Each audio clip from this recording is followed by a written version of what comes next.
When he had finished praying, Jesus left with his disciples and crossed the Kidron Valley. On the other side, there was a garden, and he and his disciples went into it. Now Judas, who betrayed him, knew the place, because Jesus had often met there with his disciples. So Judas came to the garden, guiding a detachment of soldiers and some officials from the chief priests and the Pharisees. They were carrying torches, lanterns, and weapons. Jesus, knowing all that was going to happen to him, went out and asked them, "Who is it you want?" "Jesus of Nazareth," they replied. "I am he," Jesus said. And Judas the traitor was standing there with them. When Jesus said, "I am he," they drew back and fell to the ground. Again he asked them, "Who is it you want?" "Jesus of Nazareth," they said. Jesus answered, "I told you that I am he. If you are looking for me, then let these men go." This happened so that the words he had spoken would be fulfilled. "I have not lost one of those you gave me." Then Simon Peter, who had a sword, drew it and struck the high priest's servant, cutting off his right ear. The servant's name was Malchus. Jesus commanded Peter, "Put your sword away. Shall I not drink the cup the Father has given me?" Then the detachment of soldiers with its commander and the Jewish officials arrested Jesus. They bound him and brought him first to Ananias, who was the father-in-law of Caiaphas, the high priest that year. Caiaphas was the one who had advised the Jewish leaders that it would be good if one man died for the people.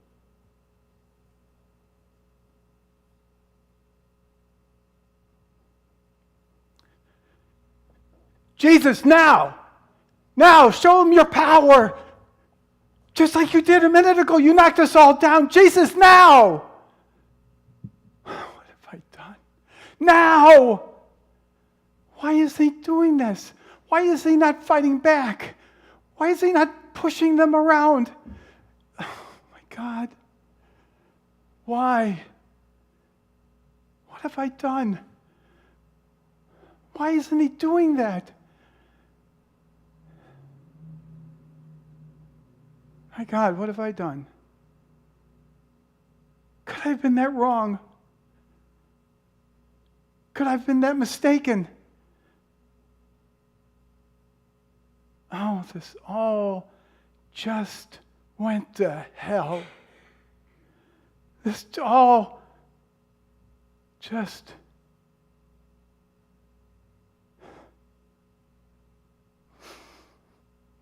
I love you. I don't know why. I don't know why you had me do this. I don't... Oh.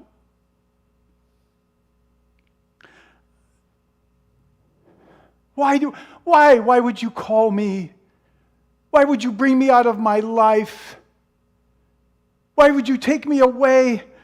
Why did you have to be so charismatic? Why did you touch us so deeply? To do this? Why won't you show your power?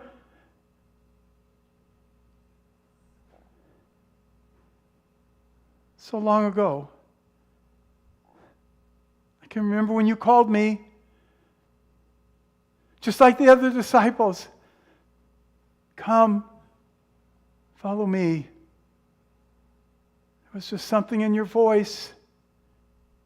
It was so powerful, so commanding. But why would it end like this?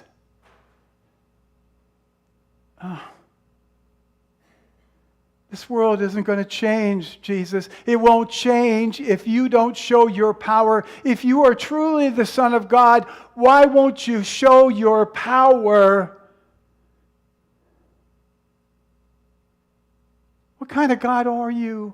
What kind of God is your Father that you talked about? Where's your strength? Oh, why can you? How? When I started to believe after I followed you, and the beautiful things that you did, the beautiful things that you did. It was so touching how you raised that little girl who died. Her parents came to you so distraught. And like all the other times you went with them right away. And there was just something about you. The way you walked, we knew that she would be alive, that you would bring her back. The way you touched that man who had the withered hand on a Sabbath. And you gave him the ability to grasp again. The way you made the lame walk. The man at the pool at the sheep's gate, you gave him a question. Do you want to be well? We were amazed. We were all amazed. You told him to get up, to pick up his mat, and to walk. Are you hiding out too? Are you afraid of the Roman soldiers? The chief priests? They scare you. They scared us. We walked up to Jesus. And the commander said, Jesus asked him, who are you looking for? And the commander said, Jesus of Nazareth. And I don't know what it was, but it was with his very voice, the power of it. 600 men, all of us, were thrown back on the ground. And I thought to myself, that's the Jesus I know. That's the Jesus that will throw the Romans off our backs. And then nothing. He just went with them.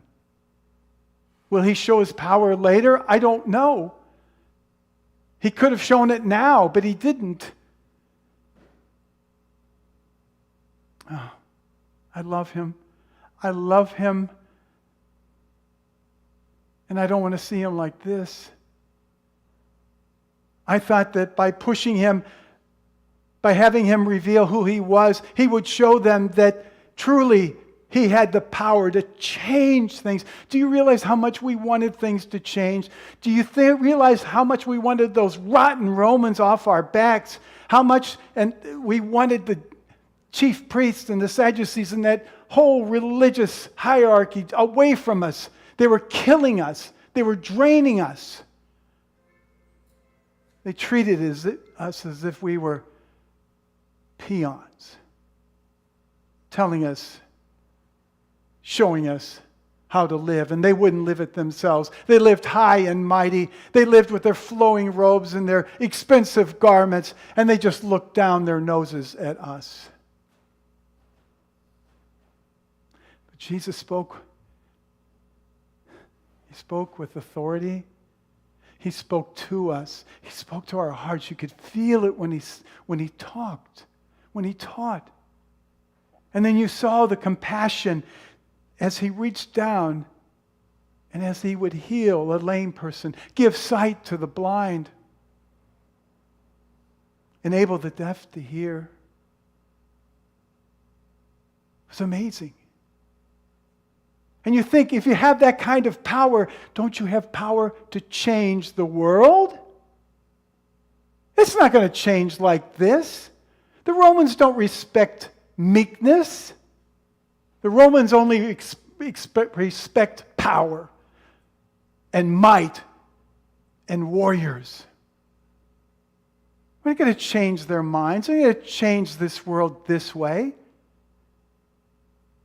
And yet there was my hope. I mean, you had to be there. We had 5,000 people out on a hillside.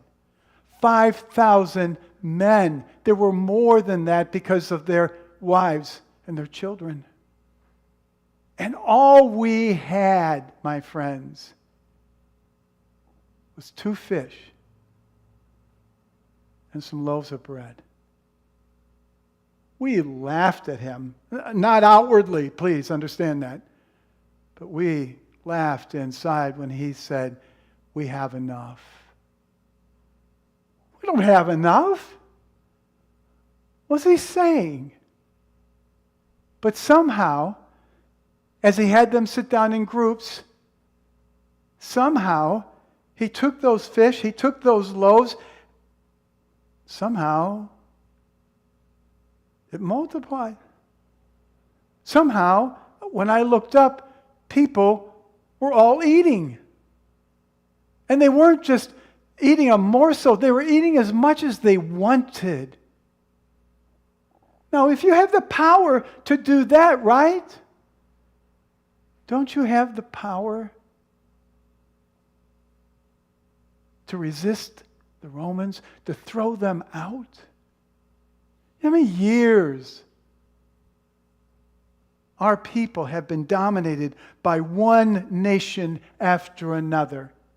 We couldn't decide things for ourselves. We couldn't operate for ourselves. We couldn't determine our own future. It was always somebody else. And they were only there until a more powerful nation came and defeated them, and now we're their slaves. We're their citizens. One nation after another. And my friends, you get sick and tired of that. So when Jesus comes along, and he seems to have the power to heal people, to make them whole, when he has words that I've never heard before, wisdom that I had never understood before, and he gives that and offers that, and people begin. They begin to believe, and they begin to gather, and they begin to follow. And it looked like we might just throw them out. And what better time than the Passover to remember, as we sat around that table and we told that story, that it was God who freed our ancestors from Egypt. One curse after another. Finally, the Egyptians let them go, and they could be their own people. If God can do it then, why can't God do it now? And Jesus claimed to be the Son of God, and we believed in that. So why would not right now? That's why I had to force him. That's why I went. They gave me 30 pieces of silver. 30 pieces of silver. Who do they think I am? I'm not a money grubber. 30 pieces of silver for somebody's life? I took it from them because they offered it. But I expected that I could throw it right back in their faces once Jesus proved who he was, once his power became manifest and he showed them. I would give it right back.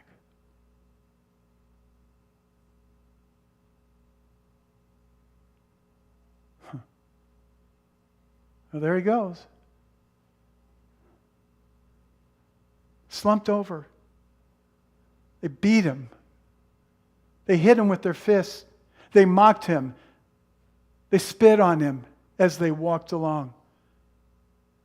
Jesus, why are you letting them do this to you? You don't have to do this. Show them who you are.